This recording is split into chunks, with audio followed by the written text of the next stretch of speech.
Бүгдгийн санал хэрэглэгчдэд санал болгож байгаа үн маань ингээд хэр бололцоотой үнүүд байгаад байна вэ? Тэгээ энэ дээр та хэд ямар нэг юм байна? Хэрэглэгчд гэдэг нь яг одоо жишээ нь планыг олон салбартаа те бүх улс оронд салбар бүхий байгуулга гэж болно шүү дээ. Улсын байгуулга эсвэл төрийн бус байгуулга юу ч хийж болно шүү дээ. Тэгээд одоо банкч байж болно шүү дээ. Тэ? Тэгэхэд одоо юу гэдгийг ингээд яг dedicated одоо нэг л ямбата бүхий те нэг сувг гэсэн үг шүү дээ бараг тийм үү. Энийг одоо авъя гэвэл хэр болцоотой болж байгаа. Ингээд нэгдүгээр бол хангамж бол нэлээд гайгүй болчихж байна гэж би харах гээд байна. Одоо үн тариф дээр ч юм уу хэр санал байдаг юм бол энэ нөгөө нэг зохицуулалтаар зохицуулагдж байгаа шүү дээ. Алт цэнстэй хэрэглэгч, эцсийн хэрэглэгчид үйлчлэг үзүүлж болохгүй гэдэг. Бид нар бол яг хуу хянда мамда өгж болох ч гэсэн тэрийгээ бид нар одоо өгөх юм бол зөвхөн бил цэнстэй ч юм уу тий эсвэл өөр аадаач гэдэг юм уу. Тиймэрхүү байдлаар л өгөн л дээ. Үн тарифын хувьд бол яг сайн хэлж байна тий. За бидэнд оногдсон цаг ингээд ерөөхдөө дуусчих шиг байна. Тэгээ эндээс та хэд өөрсдийнхоороо үнэс дүгнээд ингээд юу нь болж байна, юу нь болохгүй, ингээд яачвал дээр юм бэ гэдэг дээр санаа оноогоо илэрхийлж чөлөөтэй болж байна. Тэгээд өөр сонирхсан асуулт байвал одоо энэ том одоо манай хамгийн одоо гол үйлчлэгээ үзүүлж байгаа компаниудын төлөөллүүд байгаа болохоор нээлттэй байна. Асуух зүйл байна уу?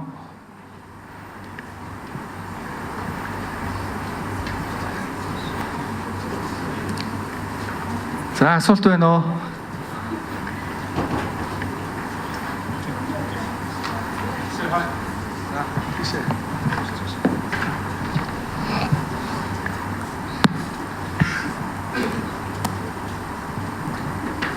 За өнөөдөр нэг нийгэмд үүсгэж байгаа нэг том асуудал байна. 5G технологи гэж тийм ээ.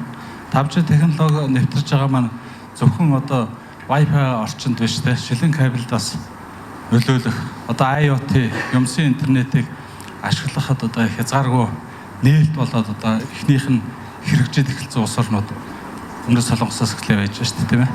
За энэ тал дээр манай провайдер компаниуд ямар байр суурьтай технологийн шинжилгээ эхэлсэн үү? Ер нь бол тэгээд энэ IoT нэвтрэхэд одоо ямар хугацаа шаардлагатай байгаа вэ? Мэдээж одоо технологийн шинжилтүүдийг хийх бах тийм ээ. Энэ тал дээр хариулт өгөөч. За оператор компаниудын төлөөлөл хариулж тээ. За улсаа өөр хариулъя. Эхлэх яах вэ?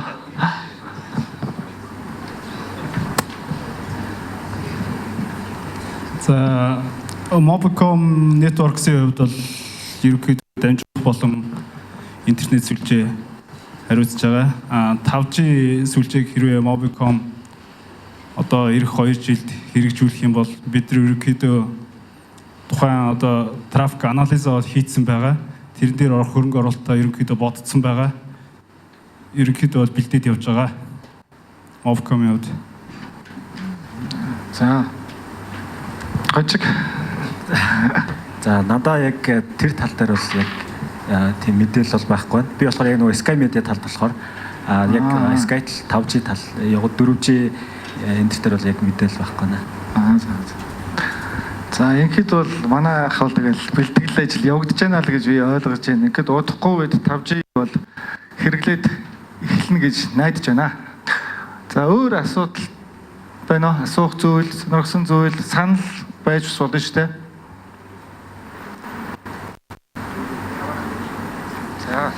За байхгүй бол тэгээд энэ сешн өндөрлөе. За анхаарал тавьсанд баярлалаа.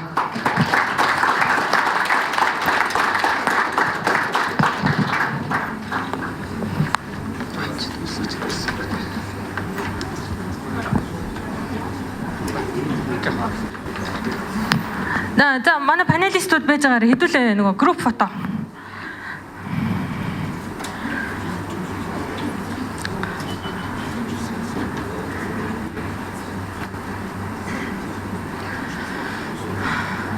Энэ нөгөө артлынхаа юуг сольчих юм уу?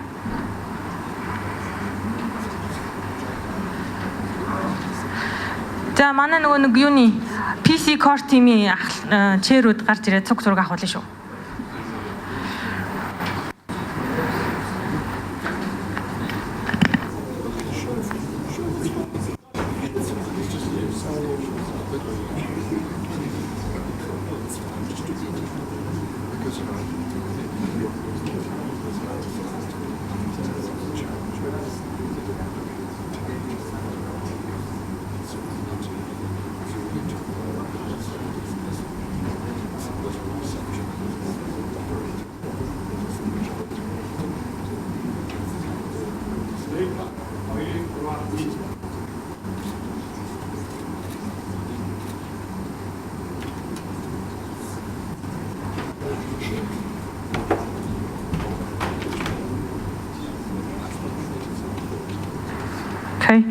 Okay, thank you so much for our panelists. And now we have NOG notes from other countries' NOGs. And first one is Tashi.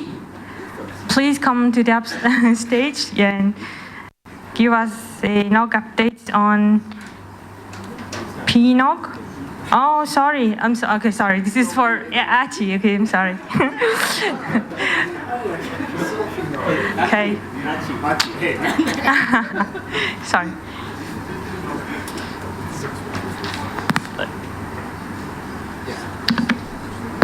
Hi, good afternoon. I'm Achie from Philippines, and what we have there is called a PhNOG. So first, congratulations for your first NOG. And actually, what I see coming next is you need to outdo this first NOG. And I think you can do it. So anyway, just a background. No? So the PhNOG actually started around 1995. So it was a long, long time ago. And after that, it died. So nothing happened. And maybe there was like 1 or 2 conferences. And then we started again and then died. And it looks like a real pattern at the time. So I'm working for a telco, Globe Telecom, and I go out on business trips. And what I notice is we have this kind of community when I'm outside. And when I go back to the Philippines in Manila, nobody has an idea what's going around outside. So I ask around and say, do we have this NOG thing? Or maybe we can like revive it. And we tried. The first time we tried to revive the NOG, there were 20 participants. And you have to pay for your own coffee. So you're very lucky. So coffee is overflowing. And then the next challenge actually is the working group. So like it's a volunteer thing. It actually takes a lot of time and effort. But you know, if you really want something to be done, I mean, you can do it. So the first big break we actually had was through APNIC. So APNIC actually did this executive council meeting in Manila, and then it was like just like a random thing. Actually, you wanna try? Okay, let's try. So we did the program. We did everything. So I'm taking photos. I'm hosting. You know, it's a one-man thing. But there are other guys. So the good thing about the NOG is we have a very close relationship with government. So they actually support us. And then we pulled that off. We piggyback with APNIC. And then the next year we had another one. They had APAN in Manila. So we did another piggyback. And then from that time, we kind of figured it out how to actually do it. So the next year, we did the first major NOG. That's around like 2015. And it was from a half-day event with 20 people to a one-week event with around 120 guys. And it was amazing. And we had like foreign guys come over. We had sponsors coming in. And the next thing was history. So people were just asking, oh, when is your NOG event? I would like to come. I would like to sponsor. And the biggest event we had last July, which I'm wearing the shirt now, we're actually celebrating 25 years of Philippine internet this year. And we had the NOG on a very special day, which is actually a day when there was like a big typhoon in Manila. And so we didn't expect anybody to actually come, or maybe hit around 100 attendees. But when we were there setting up, like early in the morning, we had people as early as 6 a.m. trying to register. And total count during that day was around 300 participants. So it was good and actually bad because we need to outdo it the next time. And so it became a challenge. And one thing unique about the NOG is, I was talking about this earlier, maybe you need to schedule this on a time when you have student volunteers, because a large part of the volunteers for PhNOG are student volunteers. So the secretariat is actually run by students. And the shirt is actually a good thing. So people love shirts. We want to wear it. But we have a hoodie, so it's a big deal. And everybody wants to wear it. And also something that actually makes a sweet spot for us, because like today, if it's in Manila and you have to attend a conference, you need to be absent for work. So what we do is we actually have a certificate of attendance that's actually signed by the committee, and it actually works. And for some professionals, they need to have certain points to continue their professional career, and that's the thing that we're trying to apply for the government, that PhNOG is like an official technical conference that they actually get points for that. So basically, that's it for NOG, and congratulations to you guys. And I feel very warm. When I'm not this one. I mean, you're warm. Sorry. You're warm. So I have to say this. So thank you to Phuntsho. She actually assisted in arranging this and coordinating with us. But I have to be honest. I thought Phuntsho was a guy. So for some weird reason, I asked for, do you have WhatsApp so I can chat? Then first thing I checked was the photo. It's a lady. Just to be sure. So thank you, Phuntsho. And then you guys pick us up at the airport. Thanks, Bahar. Sorry, what's the name? Who picked us at the airport? Basar.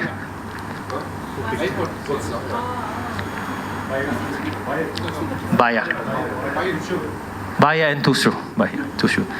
And then and that's. Thank you very much, and I hope to see you next time. Yes. Okay, thank you. Sorry, I have to do something. This is kind of traditional for us, so you know the drill. So we have a group selfie all the time. So this is more of a attendance thing. And I know not everybody's gonna be here, but we'll try to make it work. So please smile. 1, 2, 3. One more. And I know you can fit, so I did some backup. So I have a GoPro. It's a wide angle, so everybody can fit here now. And then I hope it works. There you go. Okay. 1, 2, 3. So it's btNOG Durtay. Correct? Yes.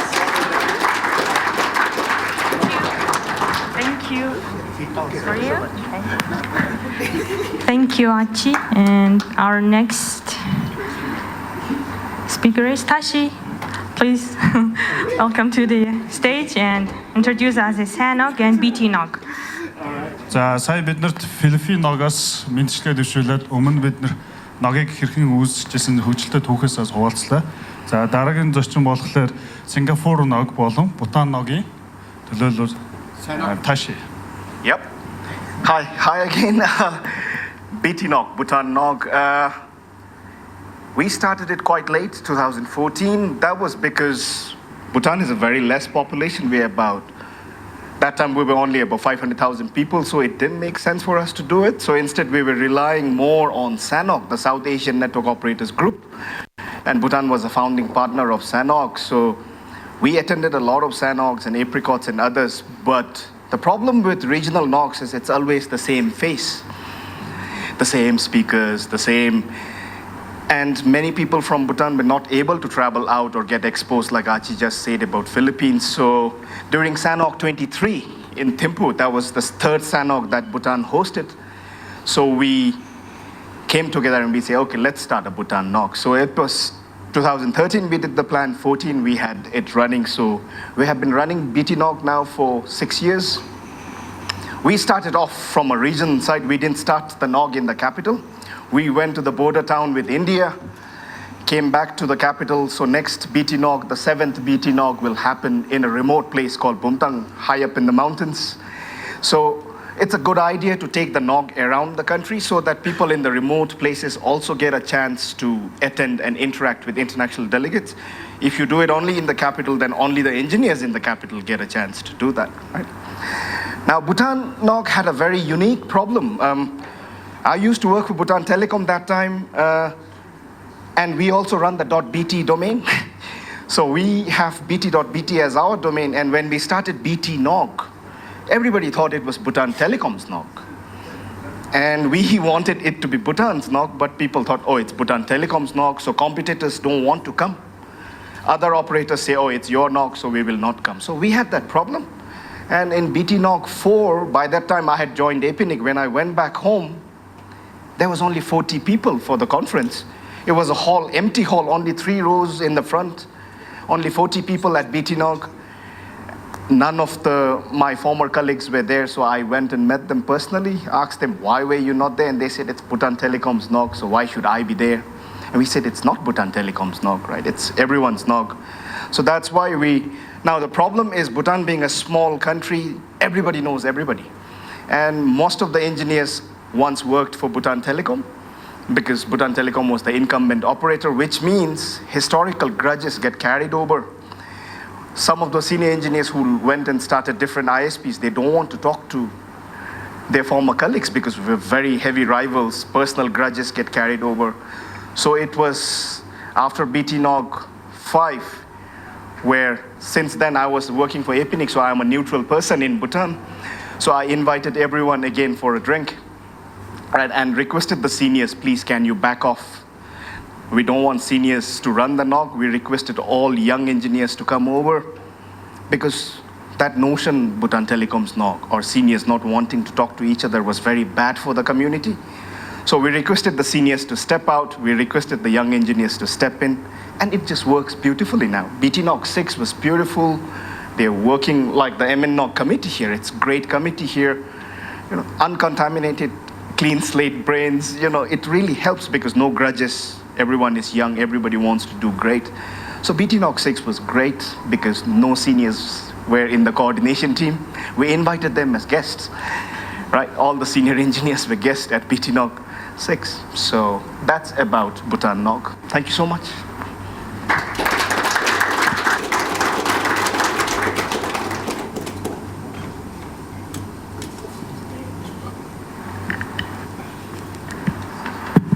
Okay, thank you, Tashi.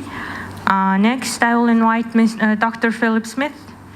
He will talk about PacNOG and APRICOT.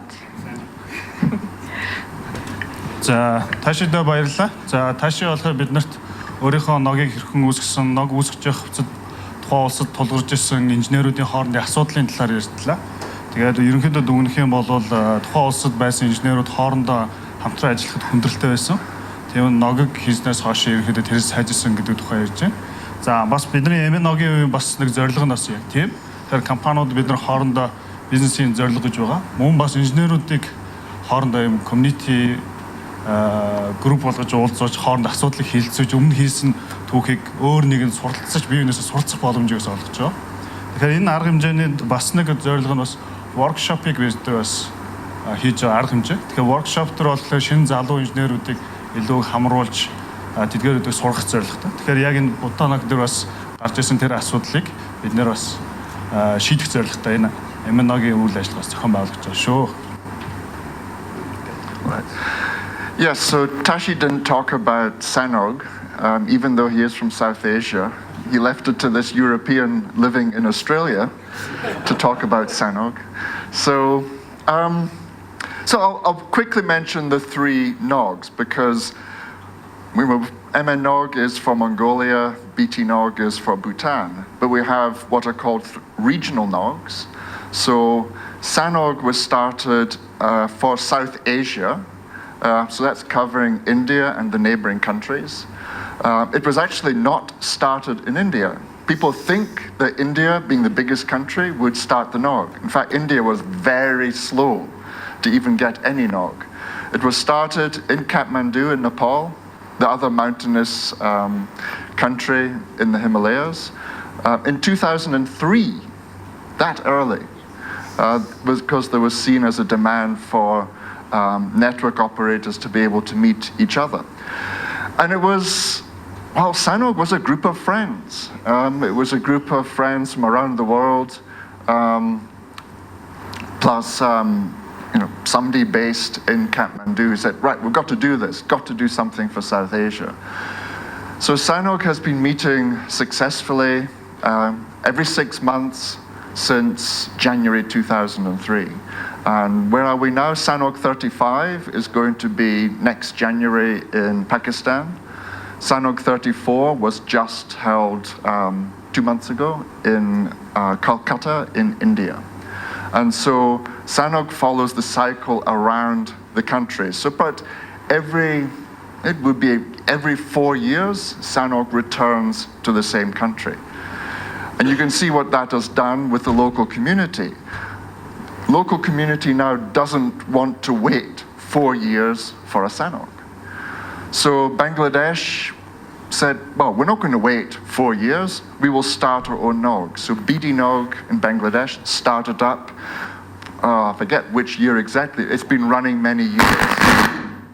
It's been running many years. They meet twice a year, once in the capital city, the other time in the year it's regional Bangladesh. So as Tashi was saying, so the network engineers and operators in the region have a chance to meet. And then since then, we've seen Sri Lanka start a NOG, Tashi mentioned Bhutan's NOG. India has just finally got around to starting a NOG. The second one met this year. Second one, India. You wouldn't expect, but that's what's happened there. So that's South Asia. Moving to the Pacific. The Pacific is probably the biggest region in the world. The only thing is, the Pacific is all water, apart from island nations. But these island nations always point out, if we were land, we'll be the world's biggest continent. So PacNOG started in 2005. And actually, it started just before then. APNIC, as Tashi mentioned, has been instrumental in getting a lot of these NOGs up and running by providing the support in whatever fashion in this part of the world. APNIC held its conference in Fiji. And one of the things that the Pacific community did was run small workshops as a precursor to this conference. And PacNOG, Pacific Network Operator Group, grew out of this pre-APNIC conference that was held in Fiji.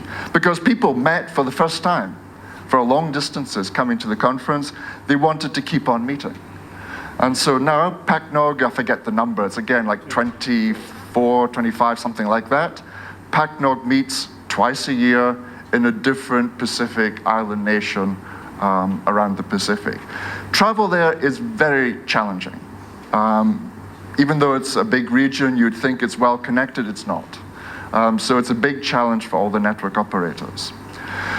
And of course, all this really kind of spins out of APRICOT. I should have worn my white mnNOG shirt today, but I thought, well, I should talk about APRICOT. APRICOT started in 1996 in Singapore. That was the first event. And it only really started because the then Director General of APNIC saw the internet conferences in the US. The US research and education networks and other networks held meetings basically called the Joint Techs. Well, that changed its name into North American Network Operators Group in 1990, would it be 1994? 95 it was. David went to this meeting. We need this for the Asia-Pacific region. So the first APRICOT was in 1996. It meets once a year. It meets once a year. It's big network operators meeting. We don't want it to be too big. Today, APRICOT sees about 700-800 participants from all over the world coming to it. APRICOT this year was in Korea.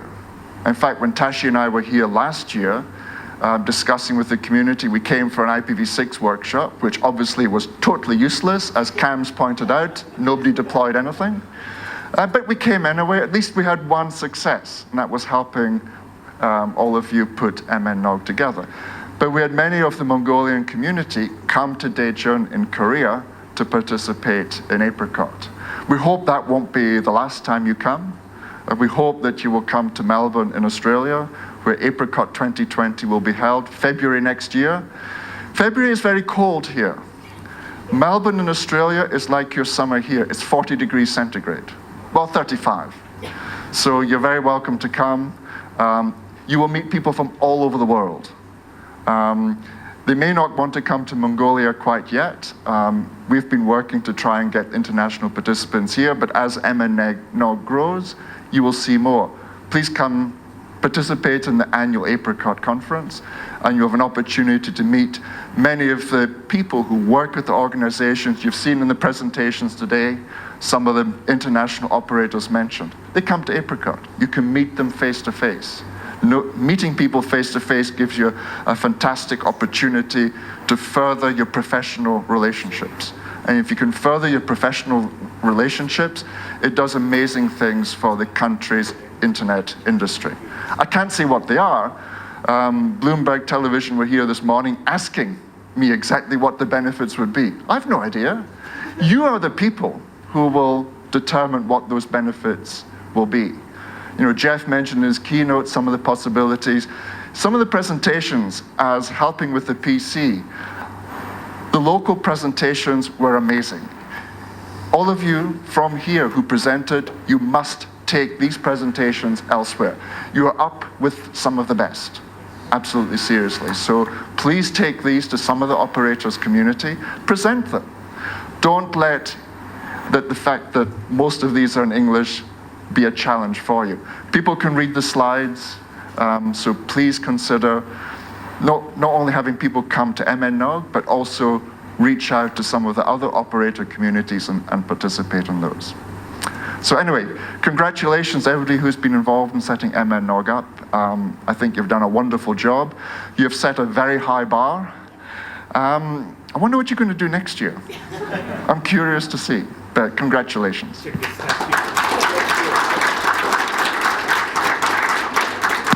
Thank you, Philip. Okay, now I will invite our last distinguished guest, Mr. Cheng, an Infrastructure and Development Director at APNIC, and he'll talk about APNIC Academy and Peering Asia 3.0. Okay. Thank you. I want to congratulate mnNOG again. You know, this moment, you know, we have been waiting for quite some years. APNIC actually came to Mongolia like almost every year in the last few years. We, you know, try our best to, you know, persuade the local community to set up mnNOG, and now we have the mnNOG 1. Well, we congratulate, and so that's why we are the founding partner of mnNOG, and we'll continue to support the future mnNOGs. Okay, as you know, APNIC does training, face-to-face trainings. Tashi came here quite a number of times, but in fact, we also do online training, and that's why we have APNIC Academy. I want to, this is a bit warm. And I want to have provide a quick update about APNIC Academy. Oh, can I have a clicker?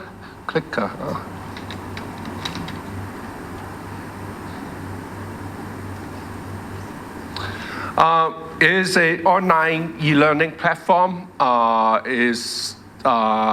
The domain name is academy.apnic.net. And on it, of course, you need to log in, but on it, you can have online courses. We do live webinars monthly now. So after the webinars, we actually will have recording on the website so that you can view it afterwards. I think one of the most popular function of Academy would be virtual labs. You can do labs on a virtual environment. We have quite a number of different labs on it now. I think it's more than 10. And if you study IPv6 or routing security, etc., there are some labs over there. You can have some practical experience, although you don't need to touch any physical equipment. And I want to go through it quickly.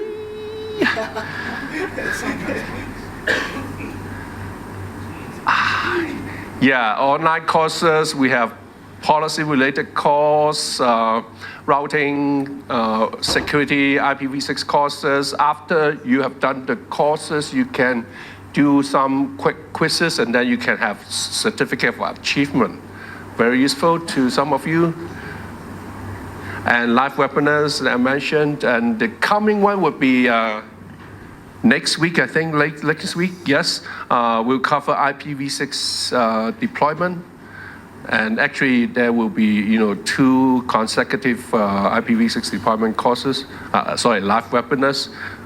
Please join to register. And we'll have virtual labs, and I mentioned there's a little bit of limit for each of the labs. We have a 2-hour limit. We don't want you to, waste too much time on it, so we set a limit. And the recent growth, in fact, this new platform was introduced just last year, but now we have like more than 3,000 users, and it's still growing.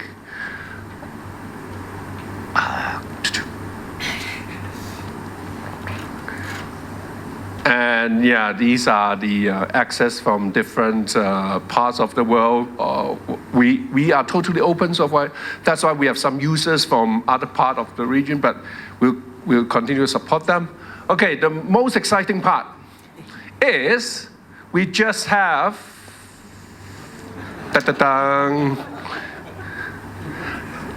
oh, sorry. Before that, before we introduce new things, of course, we make reference to the survey results and the survey that we did in 2018. People asked for more e-learning, more languages, and IPv6 training. And that's why we have the new IPv6 Foundation course. And it's a video-based training. Altogether, you need to spend 3 to 4 hours on it. Afterwards, you can go through the quiz, and then you get certificates. There are labs, Slack and DHCP v6, and also like covering some basic materials, and all video based, and of course with audio. And we will have language subtitling adding on later. And you know why we'll have that? I'll explain that.